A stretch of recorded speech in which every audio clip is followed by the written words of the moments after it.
Assalamualaikum warahmatullahi wabarakatuh. Perkenalkan, kami dari kelompok 7 yang beranggotakan saya sendiri Ilasul Amalia NIM 17, Nilam Rizkia Agustanti NIM 23, dan Safitri Injarsari NIM 36. Di sini kelompok kami akan menjelaskan sedikit mengenai genetika populasi. Apa sih itu genetika populasi?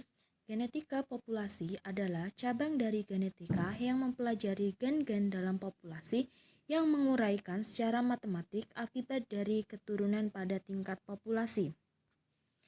Terus, adapun faktor-faktor yang berpengaruh pada genetika populasi. Yang pertama itu tingkah laku gen dalam populasi atau perubahan frekuensi gen.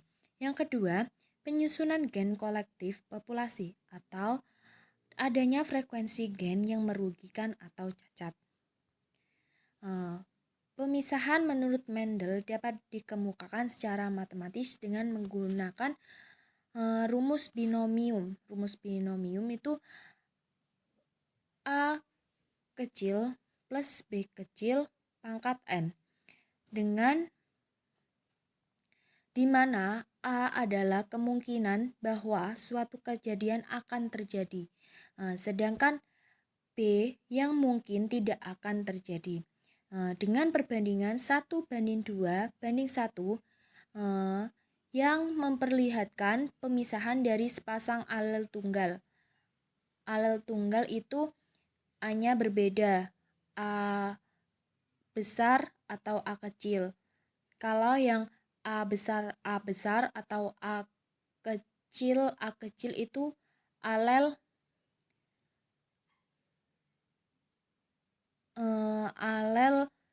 ganda. Pada perkawinan monohibrid dapat digambarkan dengan rumus sebagai berikut. A plus B pangkat N itu dari rumus binomium sama dengan A kapital plus A kecil pangkat N. Itu A plus B pangkat N itu bisa dirubah menjadi A kapital plus A kecil pangkat N sama dengan 1 A kapital plus 2 A kapital itu seharusnya A kapital A kecil ya. Terus ditambah 1 A kecil. Itu didapat dari perbandingan yang tadi. Terus untuk menunjukkan bahwa ini dapat diterapkan untuk setiap pasangan alel, maka simbol P dan Q digunakan. Dalam keseimbangan frekuensi genetik menjadi P kuadrat dikali A kapital, terus 2PQ itu A kapital A kecil, dan Q kuadrat itu bisa diganti A kecil.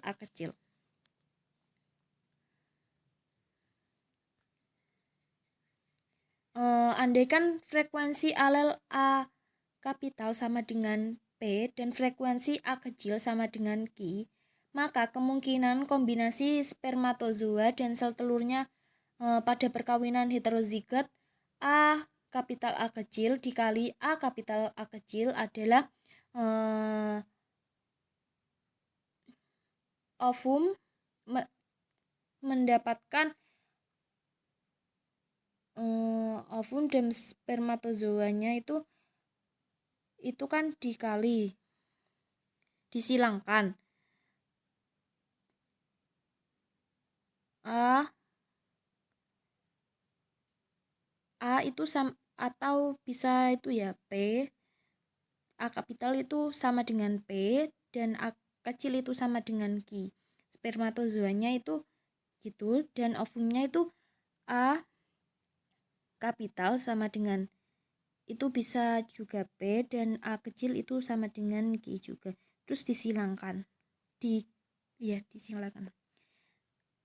ketemulah jumlah P kuadrat itu A kapital dari rumus tadi ditambah 2PQ itu bisa jadi A kapital A kecil ditambah Q kuadrat itu A kecil.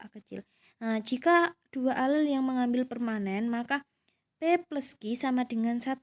Karena P plus Q sama dengan 1, P-nya itu sama dengan 1 min Q gitu.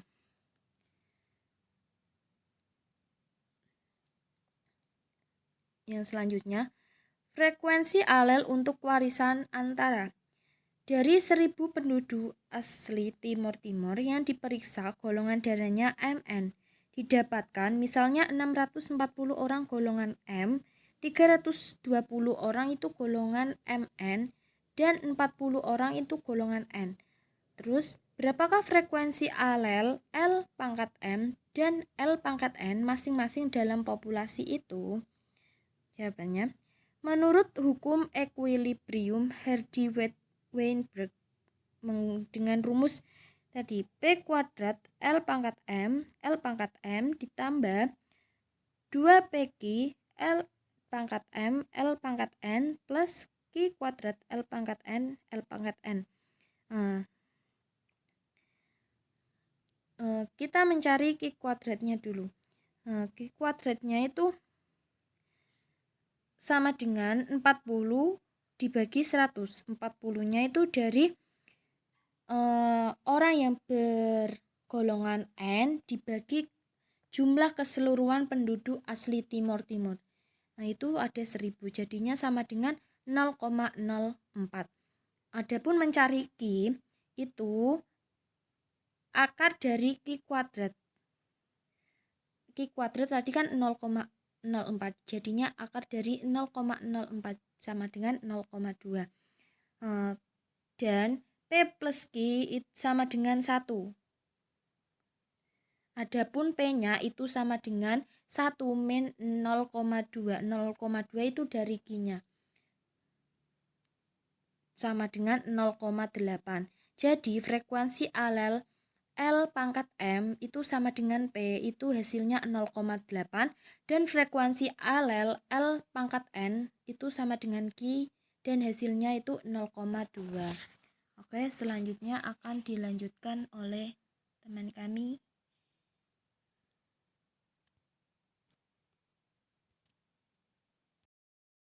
Assalamualaikum warahmatullahi wabarakatuh. Perkenalkan, nama saya Nila Rizky Agustanti, NIM 23. Yang pertama ini saya akan menjelaskan mengenai frekuensi alel jika ada dominansi. Langsung ke contoh ya. Pemerintahan Indonesia mendatangkan 1296 hewan domba dari negara Australia yang diturunkan dari kapal di pelabuhan Cilacap. Setelah dihitung, ternyata 1215 ekor itu domba berwarna putih, sedangkan sisanya itu berwarna hitam. Jika warna putih pada domba itu ditentukan oleh gen dominan W besar, sedangkan alel resesifnya itu W kecil. Jika dalam keadaan homozigotik menyebabkan domba berwarna hitam. Pertanyaannya, A. Berapakah frekuensi alel W besar dan W kecil masing-masing dari populasi domba Australia itu? B. Berapa ekorkah di antara domba-domba putih itu diperkirakan adalah homozigotik dan berapakah yang heterozigotik?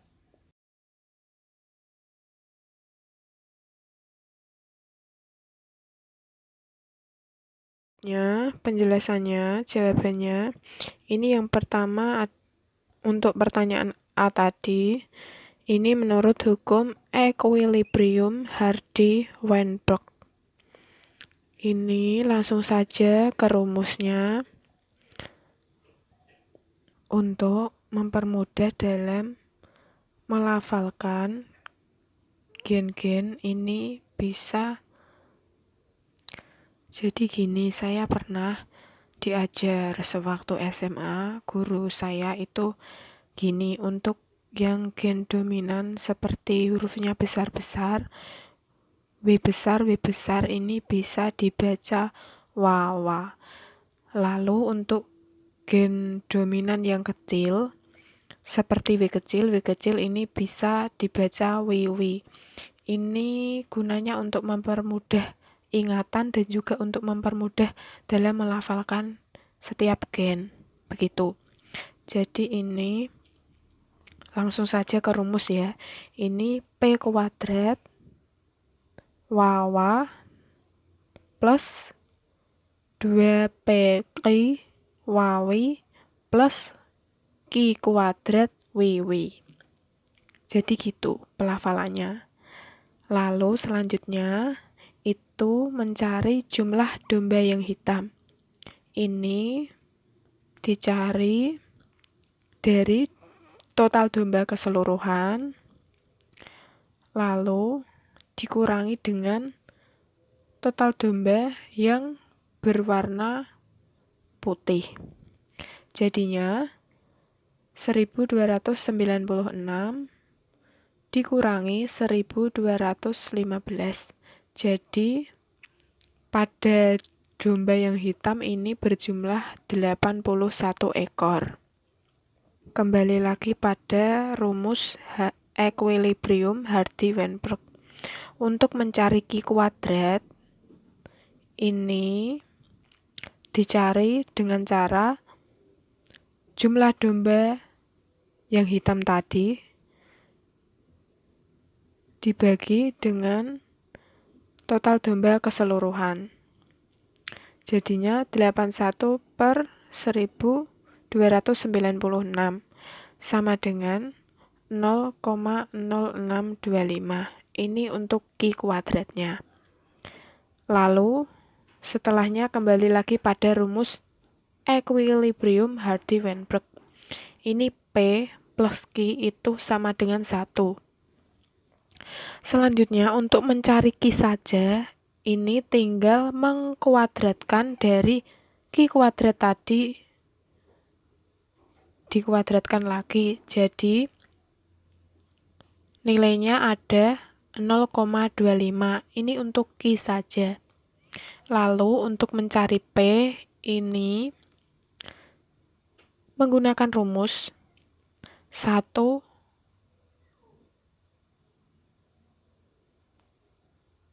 ini bacanya dikurangi 0,25.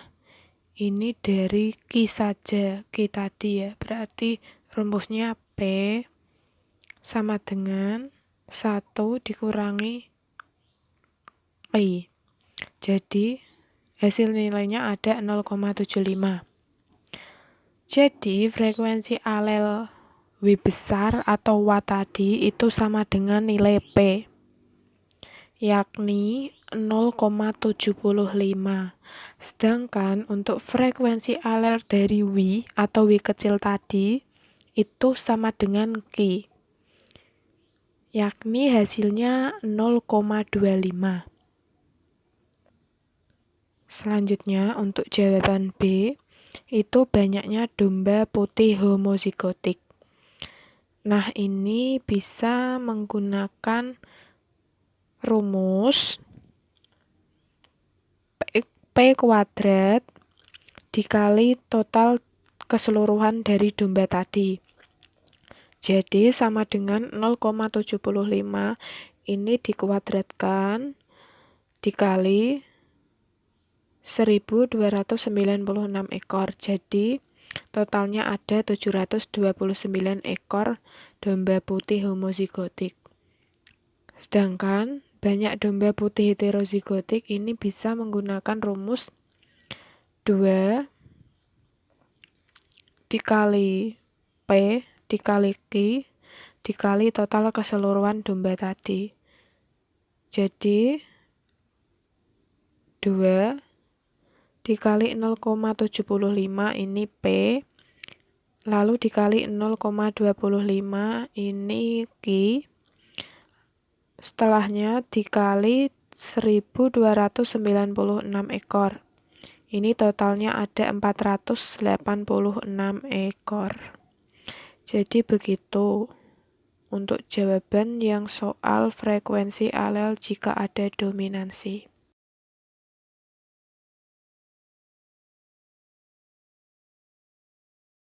Selanjutnya yang kedua ini saya menjelaskan mengenai frekuensi alel ganda. Persamaan P plus Q sama dengan 1 ini hanya berlaku apabila terdapat dua alel pada suatu lokus alel tertentu pada autosom di dalam suatu populasi. Nah, apabila lebih banyak alel ikut mengambil peranan, maka dalam persamaan harus ditambahkan lebih banyak simbol. Misalnya ini pada golongan darah sistem A, B, dan O. Pada sistem golongan ini dikenal dengan ada 3 alel yaitu IA, IB, dan I kecil. Andaikan P itu menyatakan frekuensi alel IA, lalu Q itu frekuensi alel IB, dan R itu untuk menyatakan frekuensi alel I tadi atau darah O. Maka persamaannya menjadi P plus Q plus R itu sama dengan 1. Nah, pada alel ganda ini mengadakan hukum equilibrium dengan cara yang sama seperti yang berlaku untuk sepasang alel. Berhubung dengan itu, hukum Hardy-Weinberg untuk golongan darah pada sistem ABO ini berbentuk sebagai berikut. Ini rumusnya ada P kuadrat IA plus 2PR IA I kecil atau darah O tadi plus Q kuadrat IB plus 2QR IB plus I kecil atau darah O tadi, golongan darah O, plus 2QR IA IB plus I kecil atau darah O tadi, dan ditambahkan lagi R kuadrat, ini menyatakan frekuensi alel dari I ya, ini II kecil atau golongan darah O. Selanjutnya mengenai contoh, ini saya ambil misal penduduk asli Irian Jaya diperiksa golongan darahnya menurut sistem ABO dan didapatkan hasilnya sebagai berikut. Pada golongan darah A ini ada 320 orang. Golongan darah B ini ada 150 orang. Golongan darah AB ini ada 40 orang. Serta ini yang bergolongan darah O ini ada paling banyak sendiri yaitu 490 orang.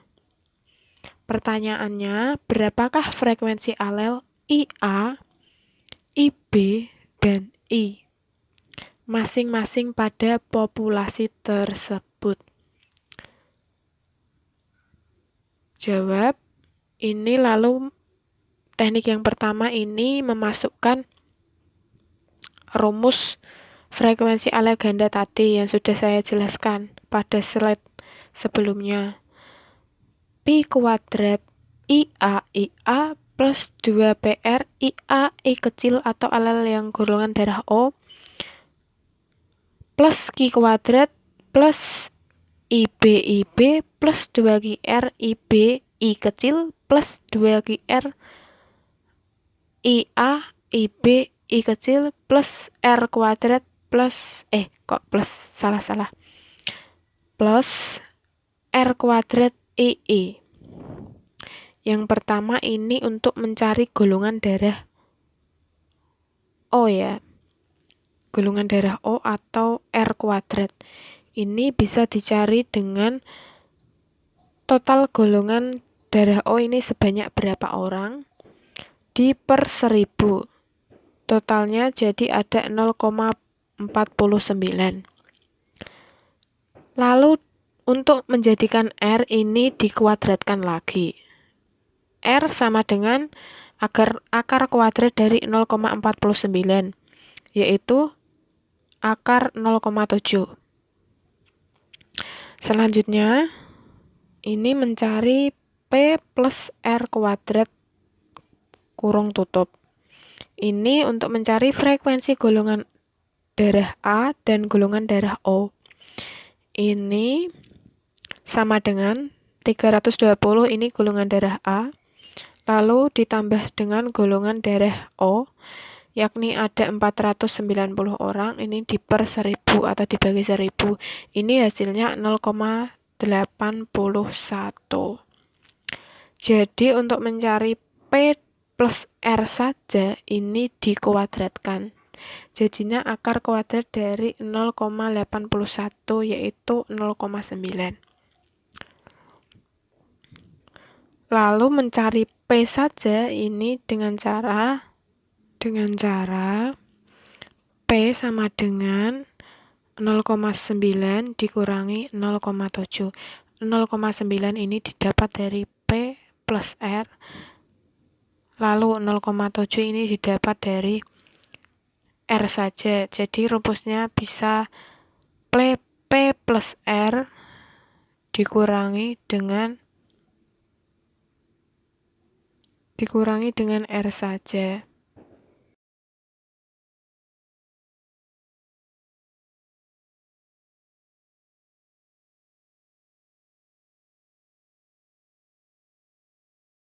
Kembali lagi pada rumus Hardy-Weinberg. Oleh karena itu, P plus Q plus R ini sama dengan 1. Ini maka untuk mencari Q-nya ini 1 dikurangi P plus R kurung tutup. Jadinya 1 dikurangi 0,2 plus 0,7 kurung tutup. Sama dengan 1 dikurangi 0,9 sama dengan 0,1. Jadi frekuensi alel pada IA atau yang bergolongan darah O ini atau P ini sama dengan 0,2. Untuk frekuensi alel IB atau yang bergolongan darah B ini sama dengan Q, yakni 0,1. Sedangkan untuk frekuensi alel I kecil atau yang bergolongan darah O tadi itu sama dengan R, yakni 0,7. Demikian yang bisa saya sampaikan, kurang lebihnya mohon maaf. Dan selanjutnya akan dijelaskan oleh teman saya. Terima kasih. Manusia yang mengenal satu kelamin heterogametik, yaitu yang jantan atau laki-laki berupa X besar Y besar, maka ada 5 kemungkinan genotip, yaitu A besar A besar, A besar A kecil, A kecil A kecil untuk yang betina atau perempuan, dan A besar A kecil untuk yang jantan atau laki-laki. Oleh karena itu, jumlah frekuensi alel dalam suatu perkawinan tidaklah 1/2 seperti untuk alel-alel autosom, melainkan 1/2/3, sepertiga, atau tidak ada. Nah, sebagai rumus untuk A besar, untuk yang betina, seperti P sama dengan sepertiga untuk ovum plus 2/3, dan untuk sperma. Nah, untuk A yang kecil 1/3 sperma dan 2/3 untuk yang ovum. Nilai genotip equilibrium untuk gen-gen terangkai kelamin pada individu-individu yang mempunyai penentuan jenis kelamin jantan atau laki-laki heterogametik ialah sebagai berikut. Pertama, untuk betina atau perempuan, P pangkat 2 plus 2PQ plus Q pangkat 2, atau bisa jadi P untuk yang P pangkat 2 berupa A besar dan 2PQ A besar A kecil, dan Q pangkat 2 nya A kecil, karena disimbolkan bahwa P sama dengan A besar dan Q sama dengan A kecil. Untuk yang jantan atau laki-laki, P plus Q atau bisa jadi A besar plus A kecil. Sekali lagi ya, untuk yang P sama dengan A besar dan yang Q sama dengan A kecil. Kemudian contoh soal, misalnya suatu populasi hanya terdiri dari laki-laki buta warna yang memiliki alel C kecil dalam kromosom X, tidak dalam kromosom Y, dan perempuan normal yang homozigotik untuk C besar. Frekuensi alel yang dapat diharapkan dalam populasi keturunannya ialah sepertiga C kecil dan 2/3 C besar dalam tabel 13. 1.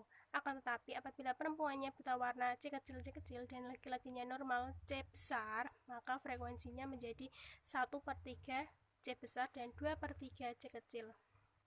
Nah, sebagai contoh, ini adalah tabel 13 frekuensi untuk gen terangkai kelamin dalam perkawinan resiprok A dan B pada individu dengan kromosom kelamin XY. Untuk yang A,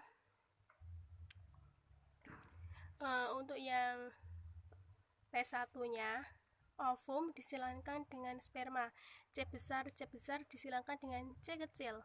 Maka jumlah alel untuk C besarnya ada 2 ya, bisa dilihat, dan jumlah alel untuk C kecilnya ada 1. Kemudian fenotip satunya menjadi C besar C kecil, dan untuk yang sperma menjadi C besar. Untuk jumlah alel C besarnya ada 2. Untuk jumlah alel C kecilnya ada 1. Nah, kemudian disimpulkan bahwa alel C besar dan alel C kecil, dari jumlah alel C besar dan alel C kecil pada C besarnya ada 2/3, untuk alel C kecilnya ada 1/3 dari keseluruhan. Untuk yang B, P2, parental 2, untuk ovum disilangkan dengan sperma, C kecil disilangkan dengan C besar, jumlah alelnya untuk C besar ada 1 dan untuk C kecilnya ada 2. Kemudian fenotip 1 menghasilkan C besar C kecil, untuk yang spermanya menjadi C kecil. Jumlah alelnya ada 1 untuk yang C besar dan jumlah alel C kecilnya ada 2. Nah, untuk alel C besar dari keseluruhan terdapat 1/3, untuk yang alel C kecil dari keseluruhan terdapat 2/3. Cukup sekian dari saya. Kemudian ada post test, bisa dikerjakan ya teman-teman. Sekian presentasi dari kelompok kami, kurang lebihnya mohon maaf. Wassalamualaikum warahmatullahi wabarakatuh.